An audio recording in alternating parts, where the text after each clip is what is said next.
Chicago, Chicago, that toddling town, Chicago, Chicago, I'll show you around. The corner was our magic, our music, our politics. Fires raised as tribal dances and war cries broke out of different corners. Power to the people. And just say Shop City. If you don't know by now, I'm talking about Chi-Town. And just say Shop City, Shop City. Greetings, Chicago, and welcome back to another episode of the Chicago Sunnyside podcast. I'm your host, co-host, Nehez Meniooh. And I'm Giziribtah Debasah. Welcome. And we have a special show for you today. We just finished our series that opened the podcast on education. And so we talked with Patrick Wooder, who Sang Bay Wooder, Elder Sang Bay, who has been bringing cultural education to the community for, what did he say, 35 years? 36, yes. Something like that. Don't quote us. You can go and check the episode. And then we met with Principal Sunjata over at the Betty Shabazz Charter School. And then we met with Dr. Kim Dulaney, the Vice President of Education at DuSable Museum. And that was a very enjoyable series. Even though I wasn't able to be there, I was watching from Burkina Faso as you guys got started, and you guys carried the torch rather nicely. And then after that series that we opened on, and also, I left off perhaps the most exciting one for the masses, because he's actually reached more people than those first guests. M1 from Dead Press, who brought education through hip-hop to a lot of us growing up in the hip-hop culture in America, because as he said in that episode, he really got into hip-hop just to have a voice for the revolutionary organizations and movements that he was a part of. So that was really special. Enlightening, yeah. So after that, we had an opportunity to start our 25-year celebration, or celebrating 25 years of Kebtah, or the Earth Center's mission in Chicago. And we had an opportunity to open that series. A family member of the founder of Kebtah, Master Naba, but also, even more importantly, he was a member of Master Naba's original organization, Kebtah Foundation, that was started in Burkina Faso. And so that's really starting off another series that we're doing here on the show, but that series is going to go throughout the year, because this is our 25th year being here. But it was a good place to start it, because I was even back in the motherland where the organization really started, and it was even with one of its members from the start. Now we actually are going to, I can't say fully transition out of that, but we will be doing a smooth transition into a new series on healing, on the topic of healing and health matters and the different health resources that Chicago has out here, because we all know that we have many health problems in Chicago, in the community, in our families here. A lot of us are suffering from different health matters that really we need help with. Just plain and simple, we need help with. And we're going to move into a series trying to identify organizations and leaders in the community that are bringing resolutions to those health problems, whether they're having to do with physical health, having to do with mental health, having to do with spiritual health, having to do with energetic health, even having to do with the health of the community. And we will talk more and more about that over the next few weeks, but I'm really excited to start this one off in the way that we will start this series off with the sister organization of Kebtah also founded by Master Naba, Ankhkasta Natural Healing. Yeah, we cannot say enough about Ankhkasta. No. We are very excited to have two sisters representing the work. They've been in the organization for probably a collective of 20 plus years. Collective. Oh, yeah, definitely. And we are just very honored to have them taking up the mantle to continue sharing this body of knowledge with the city of Chicago. It's one of those things that's like a underground secret that many people know about us, but then there's so many more who do not. But once they discover what Ankhkasta is all about, they're like this gem that has been just hiding in the rough.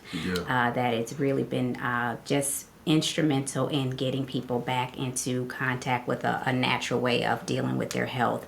So many times we feel trapped to just go to the colonial model, the colonial system of addressing our health issues, whether they're physical, spiritual, energetic, or what have you. And as you stated, as a community as a whole, we only look at this modern system, but if we look back to the traditions and how they managed health and wellness, it's completely almost opposite of the way that we deal with it here in the West. So we're very fortunate to have had this opportunity with Master Naba bringing this mission to the West and to have been able to be educated in this fashion. Oh, most definitely. It's not only a chance of a lifetime, but a chance of generations. Like not every lifetime might get that chance. Yes. So it's really something. But I wanted to say that we often just go for what's available. And especially in big cities, we go for what's available. A lot of people living in Chicago, especially youth, some people living in Chicago, even elders, haven't been that far out of Chicago. So you go for what you know, you go for what's there, and you go for what your parents went for, instead of really being able to identify what's going to bring us better solutions, what's going to really help us get out of the problems that we've been in. Which really makes me want to present our proverb for the episode, maybe a little early. Okay, cool. But I think it's very relevant to this episode, since we'll be talking about Ankhkasta, since we'll be talking about healing, knowledge, services, mastery coming from traditional Africa. And that proverb is, the lies are close, the truth is far. The lies are close, but the truth is far. So seek the truth and avoid the lies. And I really think about that because growing up in the West, I didn't grow up in Chicago, though I've been here far too long, considering the winters. I love Chicago, but I don't know who loves the winters. Growing up in the West, when you hear about Africa, when you see Africa on television, it's seeing people in hunger, people in desperation, people that are sickly. To then come to find out that Africa is the home of the world's oldest, most advanced system of healing is like, how's that fit? Together, yeah. How does that fit? I've been donating $1 a day for a child to get vaccinations. What are you talking about? That's why we say often it's the lie that's close. What we're being told, what we're being fed, what's very easy to get is often, there's often much, much more than is in that presentation. And we have to go looking for the truth. We have to go looking for what's really behind the words that we're being presented with.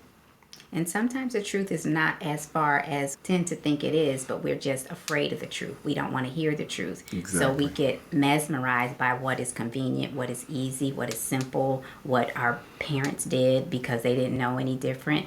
But when we get introduced to something different, it brings so much anxiety and worry of the unknown. But when you honestly think about it and look back into history, it's how people functioned thousands and thousands of years ago for generations upon generations. I can remember myself, I was going through natural childbirth and my entire family thought I was crazy, like literally crazy. Thought I needed to be checked into a mental institution or something because I wanted to do natural childbirth. And it was like, but what about this? And what about vaccinations? And what about this? And gave me all of these reasons why I shouldn't do it that way. Stick with what we know. Stick with what we've been doing. And it's people been having babies naturally for It's people being exactly. It was just a matter of re-educating myself, and then also trying to re-educate the people around me to not be so afraid of what is just natural and normal to do. Definitely a great point, because oftentimes it's not that the truth is far by distance that we have to walk with our feet, but a lot of times that distance is just in the mind and the mental blockages that we have to approach something different than what we're familiar with. Yes. We are excited. The proof is in the pudding, because we're talking about Ankhkasta Natural Healing, and it's available here in Chicago, right in your back door. After this episode, you'll have no excuse. No excuse. But what is really inviting us, motivating us to start this series on healing is because in the Kebtah community, in the Earth Center communities, especially among those who are responsible for taking care of the centers or the temples that we have here, we've started the fast. And so you will be seeing us, we'll be talking to you, we'll continue to podcast through the fast, but you might be seeing us with a little more chapped in our lips and a little more gray in our complexion. Know that we're not eating and we're not drinking all day. Give us a little break, bear with us. But I actually bring that up, all jokes aside, because it's really a special time for us. Many cultures have different fasts. Many cultures have different spiritual or religious fasts. You have a 40-day fast in Lent that probably most of us know about. You have a 30-day fast in Islam, Ramadan. And Africa, again, as the cradle of civilization, is really home to the first spiritual fast. And so that is what we have begun. It actually goes on for the temple workers for 49 days. But we will talk more and more about the fast in upcoming shows, because we'll be doing it for 49 days, so we don't have to rush. And it actually, the community joins the temple workers in fasting in the last 10 days of the fast. So we will come back around to the fast by then. Yes. How is your fast going, though? It's going beautifully. Have you been using the 49-day fasting journal? I have, but not regimented, not every day. Well, Some days I miss. For sure. That's just natural, normal, what have you. But it has given me a lot more focus, because before you could go through the fast and you can just, 10 days have passed and you're just in it. Now when you're trying to like reflect and have meditation and focus your energies and your thoughts, even how you're going to move and navigate throughout the day based upon the fasting period, has been just very helpful. So I'm very appreciative to Firefly Productions for putting that together. They're just amazing. They're doing some good stuff over there. And Houston, are they the group that put this out? Yeah, Houston we love Houston you guys. helped with that, led the charge, and Firefly really helped. But yes, for those of you who have done the fast, the Kemetic fast, the 10-day fast, Kebtah will be putting out a 10-day journal for all of the public, all of those around the world who have been following the Earth Center and who do the annual fast that comes around every beginning of January. That will start on January 5th. So as I said, we will loop back around to that, but I think starting today, the 10-day journal is available on risingfirefly.org. Love it. Get yours today. We'll make sure that the link is in the description. You make sure to go get yours before the fast starts so that you can enjoy that focus that Giziribtah is talking about, because that's actually what I was going to say. The focus, the clarity that comes on the fast is well worth giving up food and drink for a number of hours. Absolutely. Aside from the fast, we want to really jump right in, because this episode, there's a lot to say. There's a lot of information to share about Ankhkasta, and our sisters will do it well. So I want to jump right in and get to start our series off with the heart of healing, the traditions of healing that are coming from the source of human culture, our motherland in Merita. I did make the point to explain Merita in the last episode, and then I've been saying Africa for the new viewers. Don't talk about me too bad. But coming from Merita. No further ado, here's the interview for Ankhkasta Natural Healing, organization of healthy people building a healthy world. So we are here interviewing two representatives from Ankhkasta Natural Healing, but this interview is going to be a bit unique because Ankhkasta Natural Healing is our sister organization in the Earth Center, and therefore all four of us have really worked in or beside Ankhkasta for a long time. So a lot of us have knowledge about Ankhkasta, but Giziribtah and I are the interviewers, and these are the interviewees. So we're gonna really let them present the knowledge, present what Ankhkasta has to offer. But we really think that this is gonna be an important episode for Chicago landers because Ankhkasta does offer very unique products and services that Chicago desperately needs. And not just Chicago, but people all over the United States of America, where healing knowledge is really becoming harder and harder to find in the cacophony of the marketplace and what's available now, being presented as medicine, being presented as new age medicine, etc. To get started, I want to have our guests introduce themselves. No, that's me, go first. Just jump right in there. Hey everybody, Ujai. I'm Zetanefert, Zipewtu.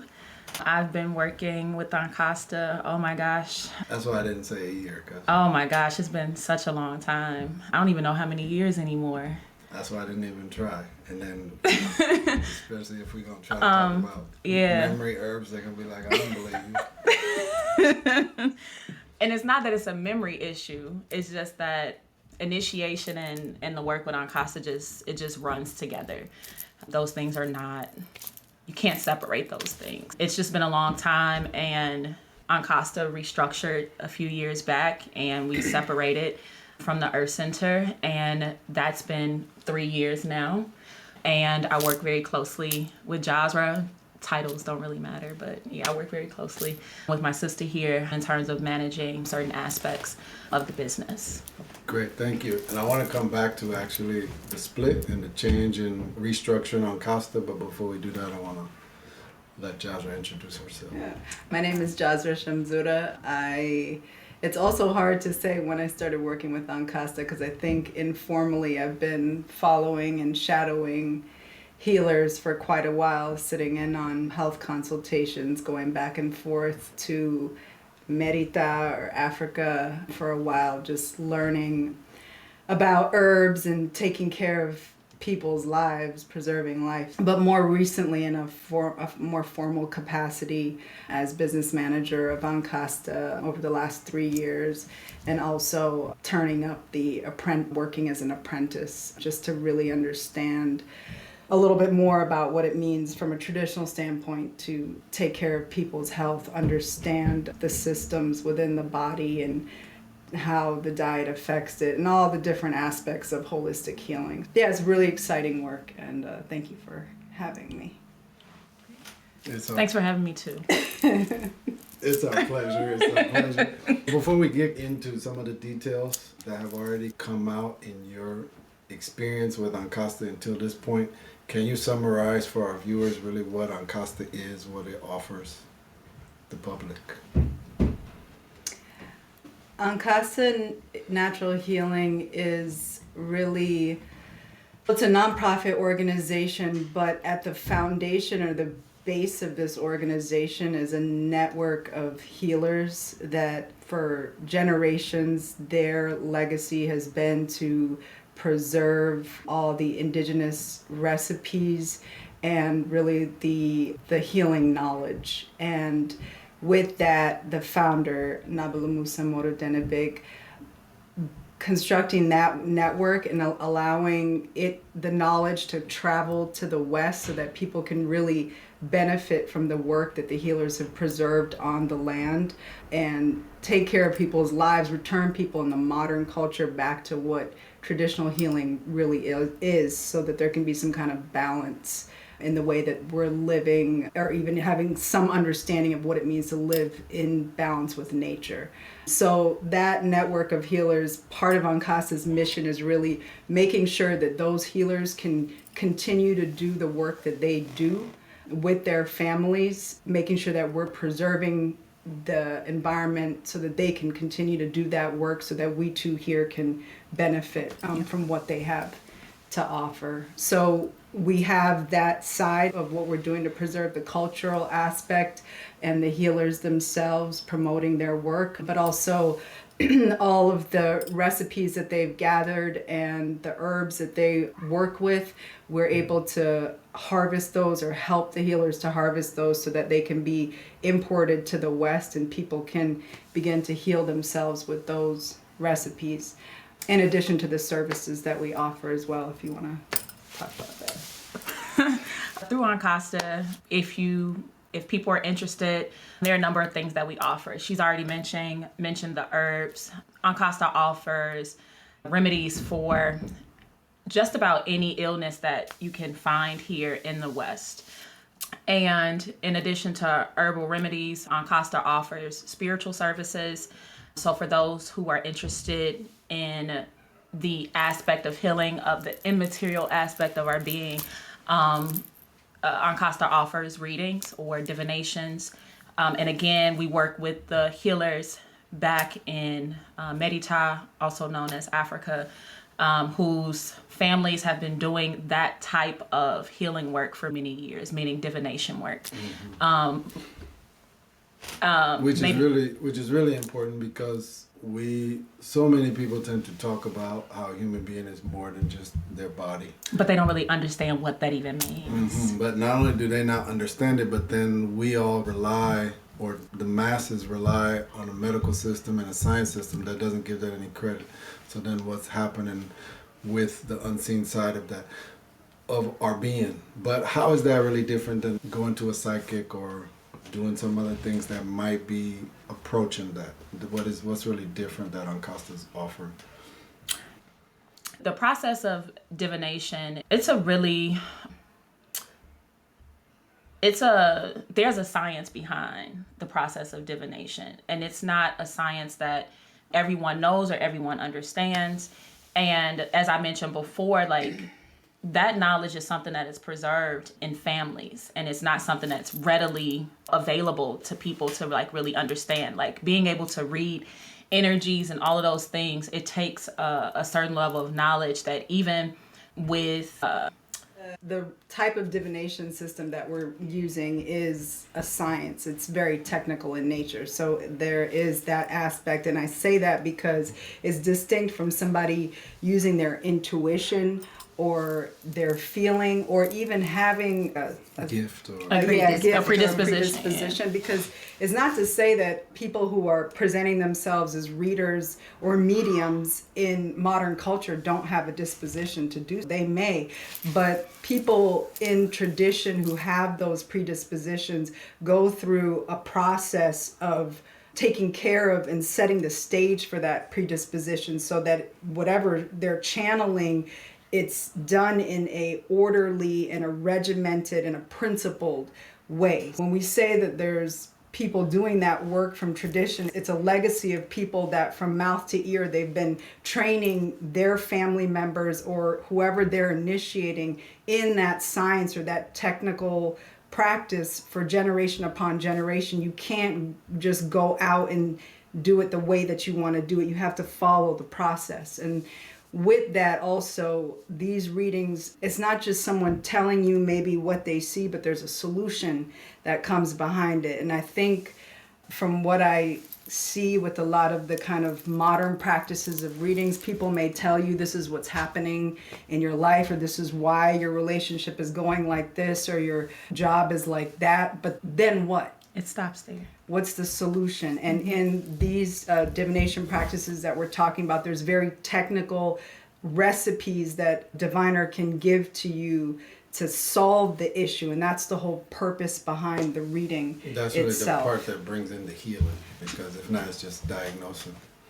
Okay, understood. And you guys were also mentioning something about preserving the environment in which the healers and their families and this tradition has been running generation to generation is happening. And can you say more about that?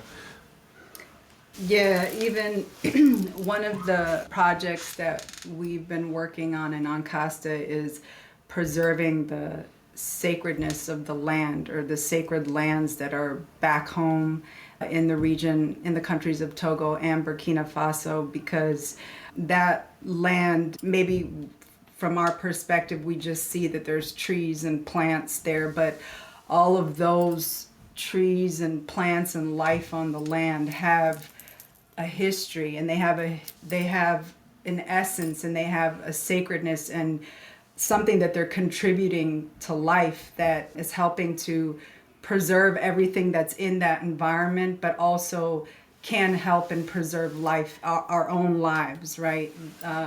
Whether it's the barks or the roots or the leaves or whatever the plant has, there's many things that can help us. And if you don't have that understanding or that knowledge about the land or what's growing on the land, you won't know how to preserve it or even have the understanding that there's something sacred there. Taking care of the healers and the people that have been working on that land for so many generations, who understand and have relationships with the natural life there, they're the ones that we want to make sure are taking care of the land. And then we also have to make sure we can keep the land itself, because we all know with modernization that outside forces are coming to take hold of places like this that have who knows what underground that everybody wants in order to continue to move modern technology and just modern lifestyle. And we have projects where we're trying to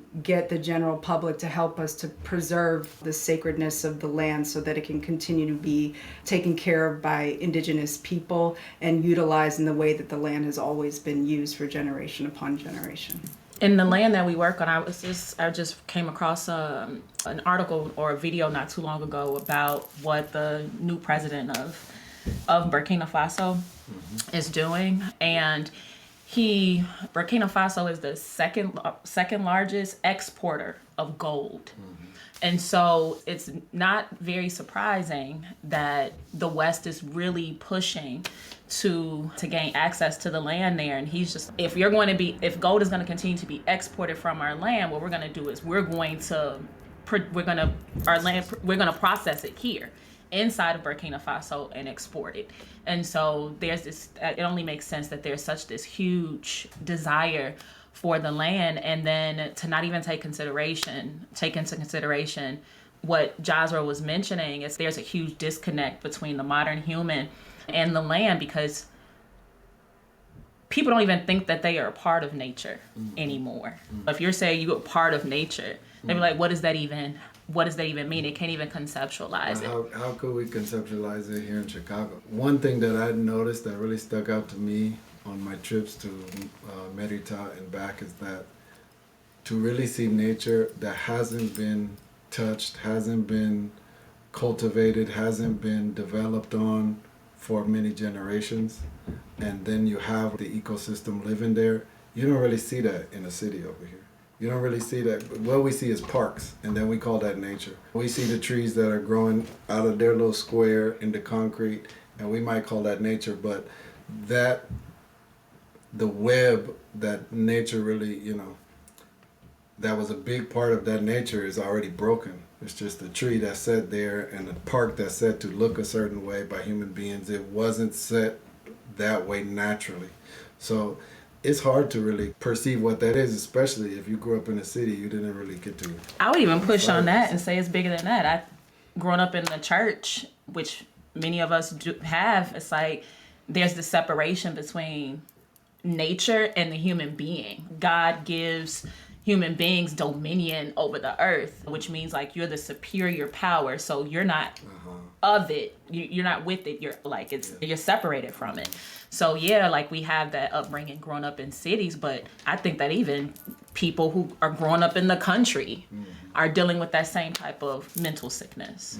Yeah, because even it's making me think like a person who grew up principled and understanding the principles of nature can still come to a city like this and understand what nature is, because they got the principle or they got the foundation. So they will, if they're staying next to Lake Michigan, they're going to acknowledge the lake as something that's feeding life on the land that we're at, and it has been doing that for a very long time. People here, you could be living next to Lake Michigan for decades and never think, let me honor this lake. That's an entity that's contributing to my life. Exactly. Or the land that my house is sitting upon, that it's actually on the earth, and let me acknowledge this land that's sustaining me and my family for however long I've been living in this house. And Indigenous person who's had that understanding and upbringing and initiation will know that's a basic thing that you have to do when you arrive somewhere or wherever you are or wherever your family is. And so the city definitely doesn't help us, but I think it goes much farther back to the disconnection that we all have with just some basic principles. So why would someone even choose Ankhkasta Natural Healing? Because as we're talking about this disconnect that people have, why would they seek this out? What would benefit the modern human from working with Ankhkasta? Well, Ankhkasta is just able to offer the modern human something that the modern industrial, like the medical industrial complex, cannot offer the modern human, and that is the access to a holistic approach to healing the human being. And that's really mind, body, and spirit. We started talking about just the process of divination as one of the services that Ankhkasta offers, or the reading. And so you have that immaterial aspect of the human being that plays a significant role on the physical aspect of the human being. So you can manifest a physical sickness, and a doctor can do his best to try and heal you.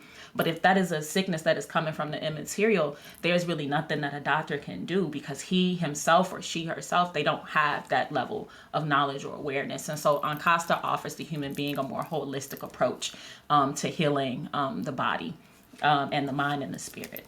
And when you really think about that, to really think about the fact that in the developed countries of the world, like United States, developed, where we have this technology, all of this money, and then you have over 80% of the population over 40 years old on a prescription medicine that they won't come off for the rest of their life. So it's clearly showing there's something that we're missing. There's some like origin that we don't get to touch with whatever pharmaceutical prescriptions we have, because they're not really solving the issue. So that's a big point. And how would you compare and contrast that between a prescription medication versus an Ankhkasta herb, root, bark, etc.? One of the things with Ankhkasta and learning from healers is also that herbs are something that are used preventatively, number one. If you go back to the land, and I'm sure this is true for indigenous cultures around the world, that even from a very young age, people start incorporating herbs into their diet and into their food itself. It's part of their food, because you don't wait until the body has already developed a sickness to then think, let me find the remedy for this. But you do things, exercising some level of foresight and clairvoyance to know if I eat certain way, then that means that will bring about a certain result. So let me make sure I cleanse my gut from time to time. Let me make sure that I address hemorrhoids before it even arrives, or I address intestinal wounds before it becomes an issue, because that's what the diet, depending, especially the modern diet, that's what it's going to bring. And so all the systems of the body, the healers and the people that preserve this knowledge, they just understand, let me make sure that this is on the fire every day, or this is on the fire every week, or once a month, or whatever the case may be. And that's just, it's part of the lifestyle. And modern medicine has no concept of that, because the whole complex is built to ensure that you do get sick, if I can say that, so that the pharmaceutical company can thrive, and so that insurance companies can expand and make sure that they capitalize on that, on us. And so the idea is not to ensure that they're preserving life or making sure that everybody's functioning at a very harmonious capacity in their health, because that doesn't benefit capitalism. And at its root, what Ankhkasta is offering is even that. If you give birth to a child, I can show you something that you can give your child fresh out of the womb, and even when they're in the womb, to ensure that their health already starts right. Yeah. And then that just continues to adjust and readjust as the human being grows and gets older, and those are things that are material, and those are things that are addressing the immaterial. They're addressing energies, they're addressing spirituality. And when Zeta talks about holistic healing, it's all of that from start to finish. And so it's vast, and it's something that modern medicine just doesn't touch. And what about side effects? What can someone expect as far as side effects? Because I know with modern medicine, we hear all sorts of, if I take this particular prescription, it has 100 different side effects, and then the next thing you know, you need another medication to take care of the side effects of the other medication, and that seems to just snowball out of control. What about, how could you say that is preventable in Ankhkasta?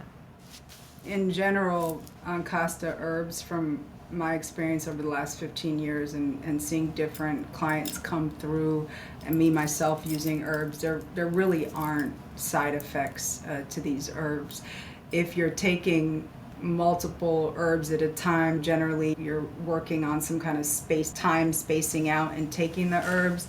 But also, if somebody comes with modern medications, the healer is gonna, and Nehez, you can probably speak to this better than me, but a healer is gonna give consideration to what the person's current health situation is, maybe prioritize what the seriousness is in relationship to the medicines that they're taking.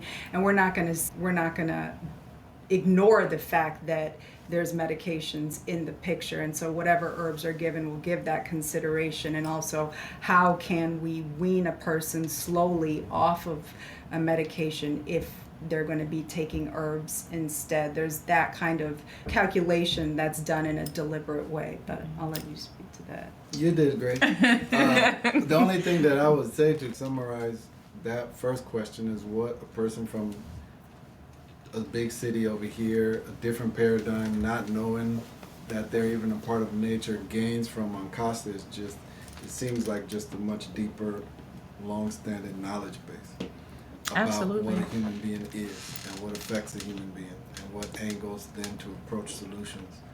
All right. Yeah, I just wanted to piggyback off of something Jahzra was saying when she was addressing the adverse effects that Ankhkasta herbs have. And I've been using Ankhkasta herbs for a very long time as well, and I can't ever recall a time where it has had an adverse effect on myself or anybody else that I've recommended herbs to. But what I have started becoming more aware of is when people come to us and they're dealing with pharmaceutical medicines, and they're on them, sometimes it can have an effect on the effectiveness of the pharmaceutical, which has begun to upset the medical industrial complex a lot, which who remembers when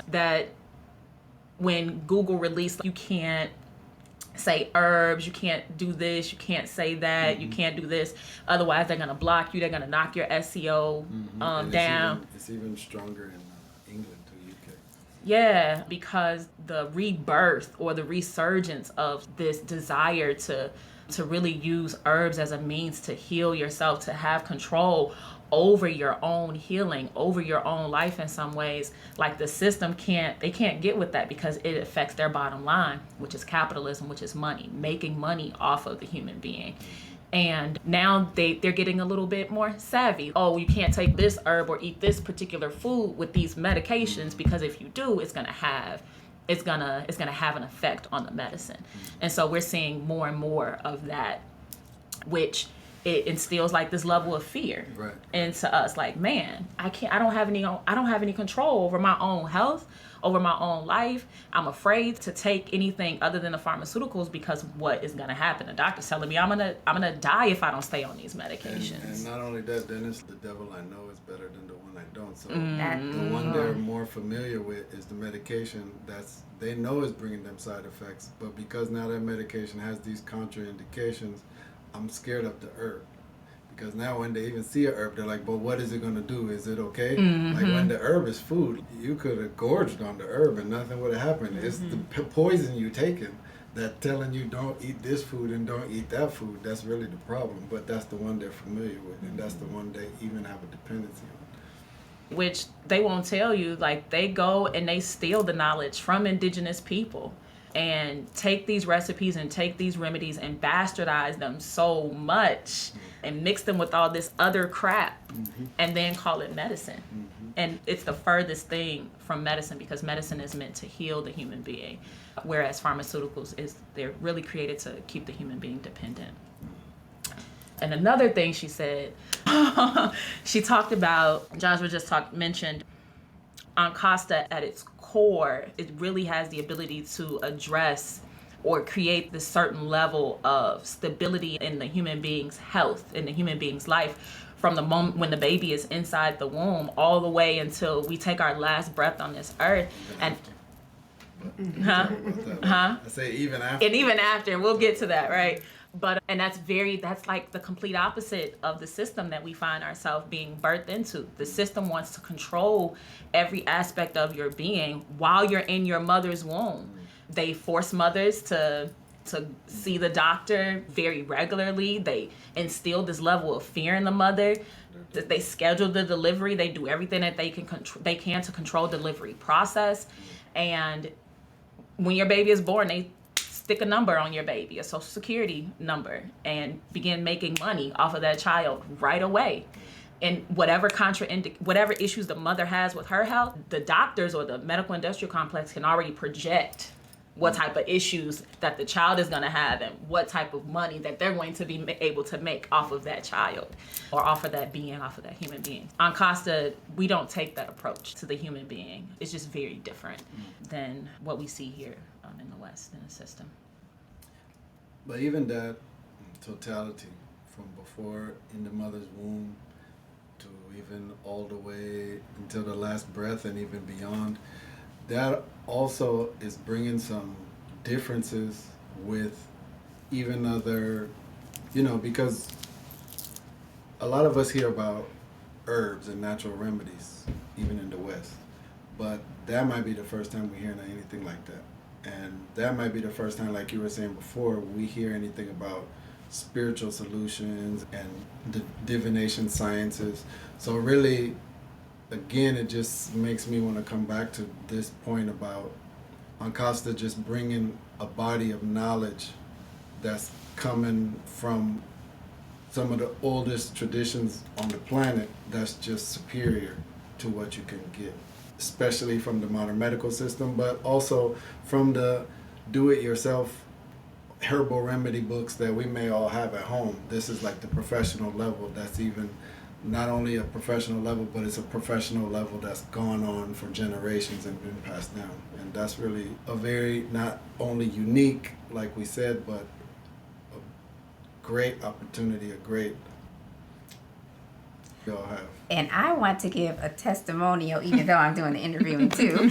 We knew this is how this is. Because it's one thing to hear about natural remedies and healing per se, but it's something that you really have to think and take seriously, because when you do get tied up in the modern medical system, you get these band-aids, and so then you get hooked on them, and then you never get rid of the issue that you have. You're constantly taking more and more medications to try to deal with the original problem. So you can spend your entire life being medicated and not getting the results that you're looking for. And I can say, like for myself, at least on every time I've taken Ankhkasta remedies for something that may have seemed like detrimental in the modern world, for example, menstrual cramps. Most women in society think you're supposed to have menstrual cramps with your period.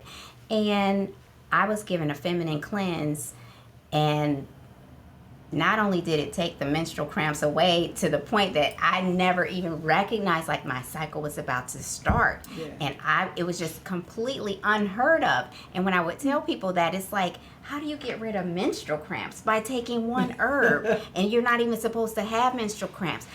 That was just mind-blowing to me, because every woman that I know who hasn't taken these type of steps have dealt with menstrual cramps, and it's just really unbelievable, the natural approach to things, that if you look at it from that holistic standpoint, natural healing is supposed to rid you of your problem, not just put these band-aids on it so you just become a client for year after year. And that's happened to me on more than just menstrual cycles, but yeah. You just wanted to bring it I up. wanted to bring it out Because it resonates with so many people, It's right? true, it's true. And I can relate to it, not because I have menstrual cramps, but I grew up with mothers and sisters, aunties that and- just were like, yeah, It's they that were in time of the pain, month, yeah. And they were just like, this is what a cycle, this is what a menstrual cycle is, this is what your period, You this is what think happens. that's what it's normal. Yeah. But what's interesting is we're talking about traditional medicine, and then we're talking about modern medicine, but the reality is that what Ankhkasta is the origin of medicine. Africa or Merita is where all of what medicine is. It started in that cradle, and whatever has been working for human civilization for tens of thousands of years, it comes from there. That's where people knew to come to get an understanding of how to heal, of how to deal with the human being on a material and immaterial level. And now we have outsiders who wanted to compete with what was, what is, And what will continue to work. What is Yes. the only thing. And all these things have already been thought through, worked out, philosophized about, created, whatever you want to say, it's already there. But now you have people trying to come with a different perspective just to show their muscles and their intelligence or lack thereof. And they don't have the solution. They're just continuously trying to figure it out, just to come up with another way. So all of us who are in the modern medical system are just guinea pigs to that system that doesn't want to submit to where the origin and the one who has the answers is. And until that happens, we're going to continue to see these cycles of experimentation and coming up with new pharmaceuticals, thinking, people who are not really trying to solve issues when the solutions are already present. That's what's so sad. I mean, that point speaks beyond medicine, but that's what's so sad about watching all of these fundraisers and these ribbons people want to wear, when it's like the solution is there. If we didn't act so arrogant in the West, we could just go get it. You don't got to raise all this money. Even in the process of them trying to come up with a artificial solution, they're creating more problems that tradition can't solve, because those things They don't exist before. Exactly. And they're turning human beings into something that isn't actually a human being anymore. Once you start to go in and give medications to a certain degree where so much disease has been created based on the pharmaceutical, or you've extracted organs and parts of the human being, now you're no longer dealing with the human being. And an indigenous healer or a person who has that capability won't even be able to start, because now what they're looking at is something other than the human being itself. Frankenstein, yeah. And Jahzra mentioned this some time ago. You have to take the more preventative approach we have to take the more preventative approach to our lives as human. We don't want to wait until the sickness is already showing itself to then think that the herbs are going to be able to fix something that has been brewing for a very long time. And this system doesn't recognize menstrual cramps as a sickness. It doesn't recognize hemorrhoids. Hemorrhoids is like a joke. Oh, you got the itchy butt, you can't sit down, use some preparation H. Pick a pillow, use some preparation H. But that's a serious thing. They take that very serious in the traditions. And even if they see those types of sicknesses brewing with children, like, they jump on that really quick, because they know the downhill effect of hemorrhoids on the human being, on the blood, on the health of the whole body. So We have to be, in Ankhkasta, we really encourage the preventative approach to taking care of the health. Don't wait. Mm-hmm. Be cleansing your stomach regularly. Cleanse your reproductive system regularly. Mm-hmm. A woman cannot believe that it is enough to have a period and to cleanse the reproductive system. No, you need to apply. The application of herbs needs to happen, and regular cleansing needs to be happening, especially in a culture where promiscuity runs so rampant. Mm-hmm. That makes me proud that we started this series on healing with Ankhkasta, and I would have Jahzra stand up and turn around while we're in a tight space, because Ankhkasta's motto is healthy people build a healthy world, and that's really what we're talking about. And when you even think about that, Ankhkasta's mission is to really build healthy people, to build a healthy world again. That's different than the mission of modern medicine, which is just to be in the business of medicine, after they redefined what medicine was.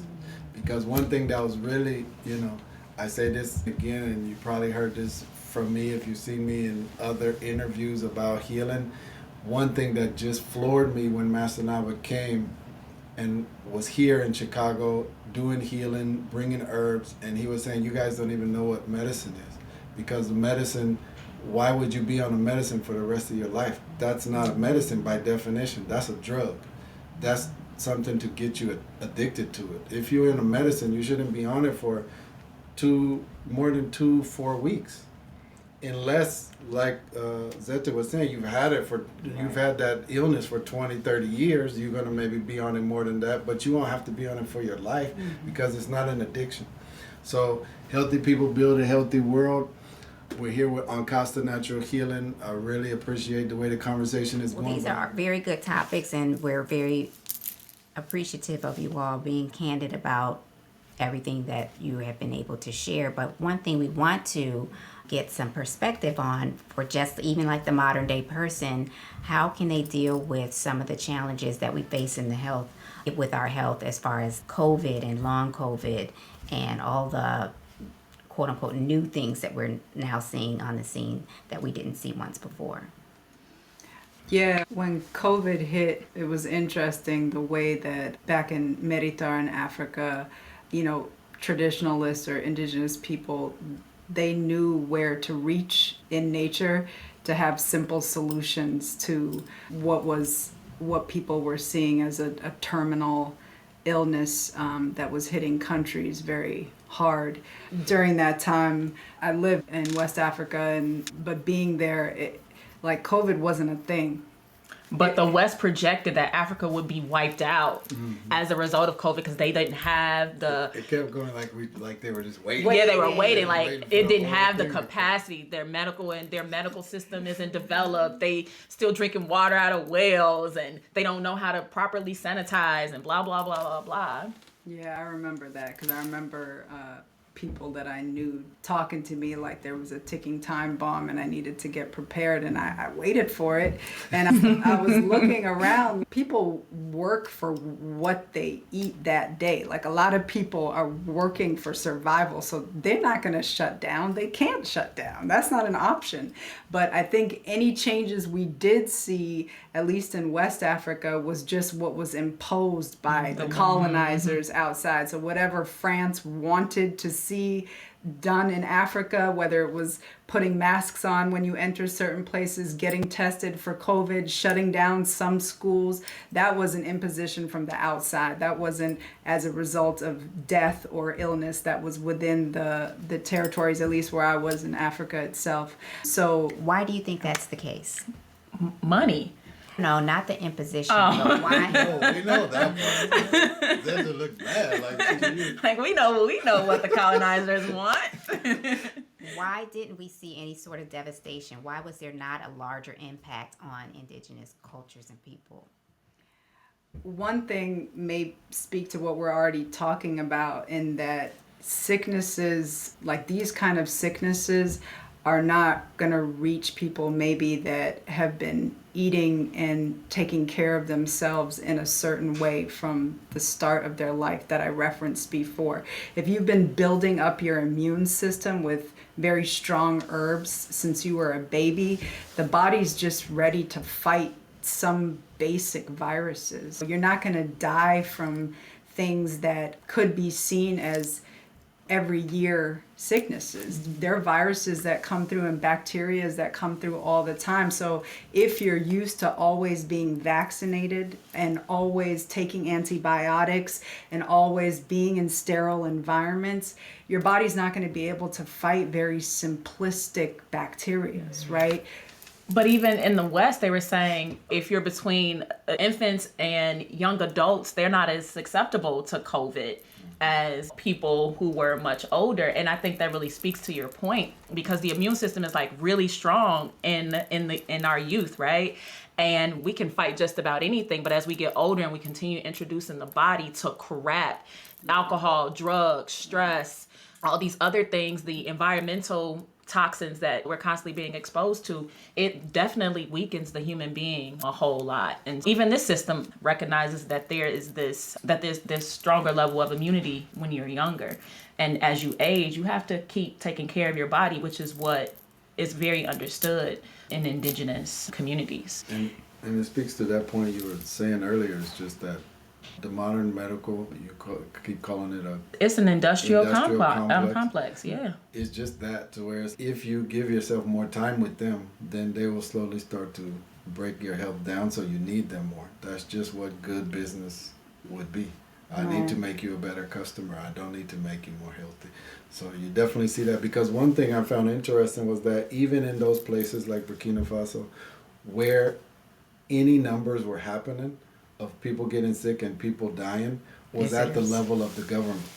The level of the government where the government officials travel to Europe and travel to US, and now they live more in a setting like the West rather than living in nature. That's really who it was affecting, at least at first. It's really true what you're saying. Go ahead, Jahzra.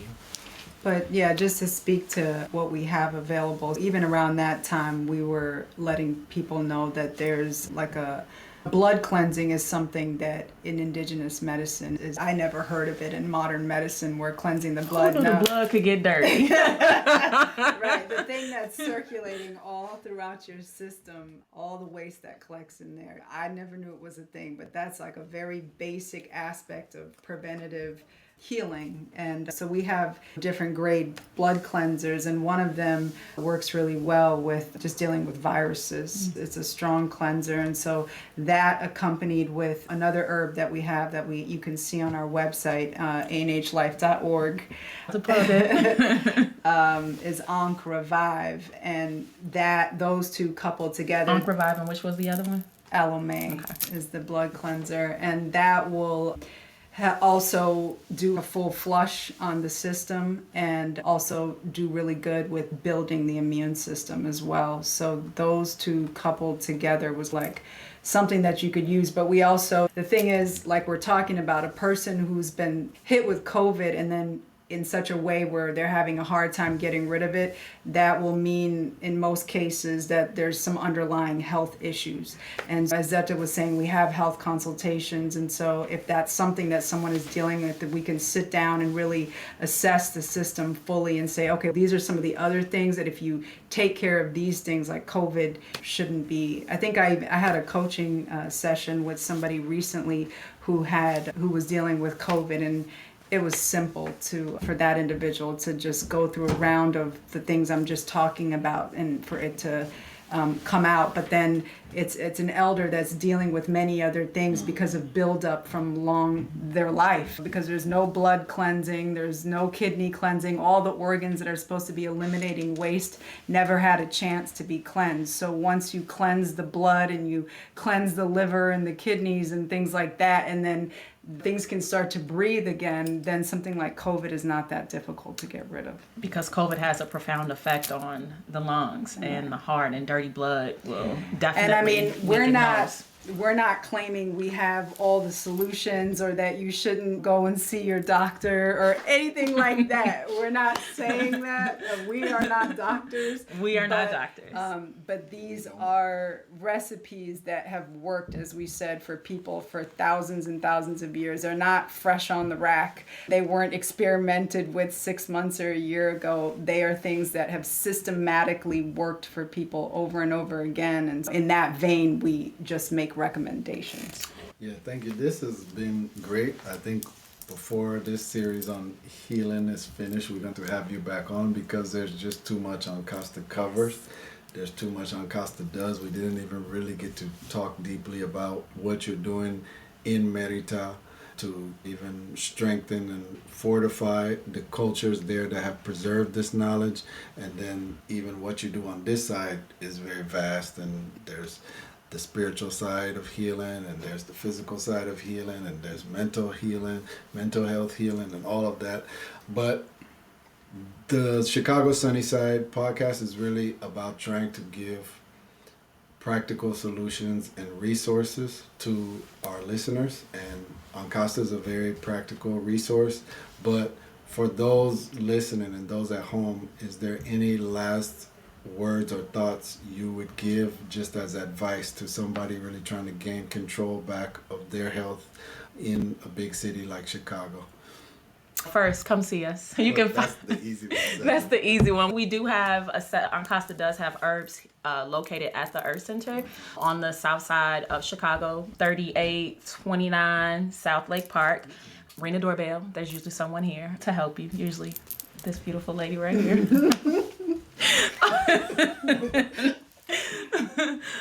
But what I really another thing I want to leave the listeners with is there's something that Jahzra said that really struck me. It's like the people in Meniooh, the healers, and just regular people, they have a vested interest in the preservation of human life and the preservation of the human being.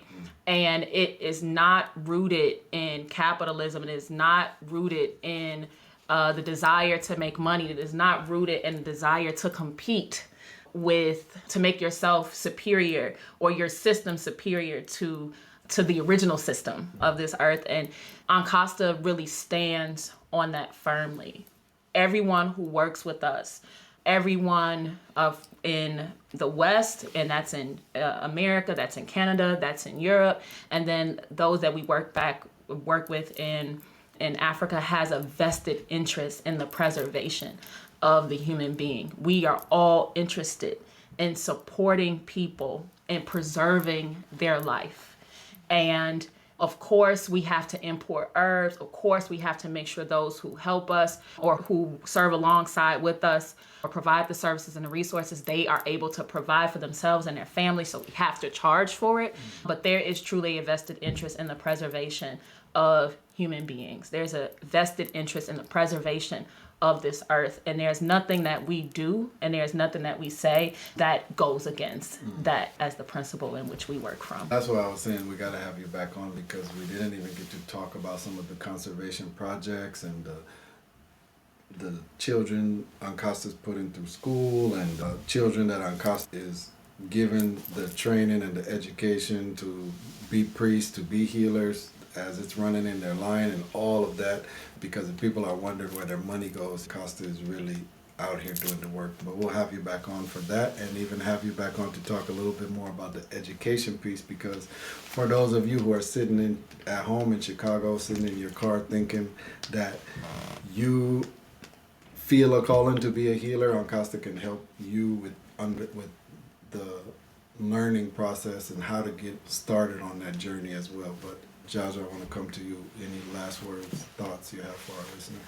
We've said a lot, and even if you go to our website, there's a lot on there. It would be understandable if this isn't something that you have been dabbling in with natural healing or this type of natural healing, maybe to feel overwhelmed. But we mentioned it's a way of life, and that starts just with small steps. And so there's so much knowledge and things that we offer through products and services that you can start to implement step by step, small things, whether it's like the brain cleanser or the blood cleanser or getting a divination or reading, just to start to crack open the can to see what all needs to be addressed, because the human being is so dynamic and multifaceted, and because we're in a place that only really addresses the physical aspect of the human being, or maybe the mental, a little bit of the mental, there's a lot that... Just a smidgen of the mental. Not well enough. there's a lot that's untouched or left unaddressed, and as a result, we may think, oh, there's something wrong with me, or there's an instability, or just a lack there. But there are ways to get that stability and to close those holes that may seem like there's an emptiness, and it comes with this sort of multifaceted approach to addressing the human being. So as Zeta said, come see us or check out our website, and we look forward to chatting again. Yes, thank you all for coming on. You have any last words for our interviewees? No last words. I'm just very appreciative for these women to come and share. And as Nehez has stated, there are so many more aspects that we can go to, especially when it comes to women's health, postpartum care, reproductive issues. So there's just a vast amount of knowledge and wealth that we can definitely have you back on to help us go there. Yeah, and we're looking forward to it. And those who want to learn about healing, yeah, you can come to Ankhkasta, but you also got to come to the Earth Center. Because the first step that all of us had to take in order to have the privilege and the honor of learning more about health, learning more about healing, and taking those trips to Medita and immersing ourselves in the culture, our master provided us that opportunity, and that is through the Earth Center. So that can't be missed. That's a perfect place to end. Thanks once again for coming on. Help the people build a healthy world. We got to listen to two beautiful, healthy sisters tonight. Thank you. Well, that was amazing. It was. That was a wonderful interview. I'm so grateful to have had Ankhkasta Natural Healing and the two ladies representing it so well with us, Jahzra and Zetanefert. Yes, thank you to them. And as we said, we will have to have them back on because there's just so much to talk about. We brought out the flyers when we didn't have so many people here at the table. But as we have up here, we have booklets and promotional material about the conservation arm of what Ankhkasta is doing. So there was really a lot more that could have been talked about. But it was already like we talked about so much. Once I kind of felt we going past an hour, it's like we can't just keep talking. We can always have another episode, especially since it's our sister organization. So it was a good first step in this health series, and I hope you, the viewers, the listeners, got something out of it. And I really hope that you take the advice of those sisters in really being more proactive, to be preventative about your health. Because in America, and even working inside Ankhkasta for a long time, that's the frustrating thing about working in Ankhkasta, because when you're in an organization that's seen as alternative health, everybody's coming to you as their last resort. As their last resort, when really the doctors gave up on them, their family even gave up hope. That's why their family's not fighting them coming to you. So, and then while the founder was here, I got to see some amazing stuff like that, because people were coming, the doctor said, you'll be gone in a week. And then we, We're able to assist. We're able to keep them alive. And even bring them back to good health, bring them back into balance. But that's just trying, and it's not everybody that you can do that with, because they're literally at death's door, and death comes for all of us. So there's only so many that you can snatch back from death's door. So really take that part, as a person with experience, take that part seriously, because if a lot of the people we saw would have just came to us a month earlier, would have just came to us when it was first starting, they would have their health back to normal.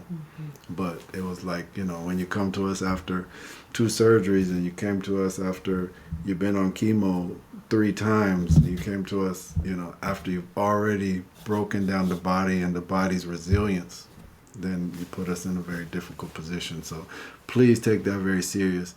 Being proactive in your health, starting to make the changes to your lifestyle, to your diet, and starting to incorporate healing herbs from traditional indigenous backgrounds where it's been proven to work. You know, it's not like you're guessing. It's not like maybe this will work. It's not even like you need to have it proven to you, because it's just what has always worked for these communities, generation after generation after generation. That's why they preserve the recipes.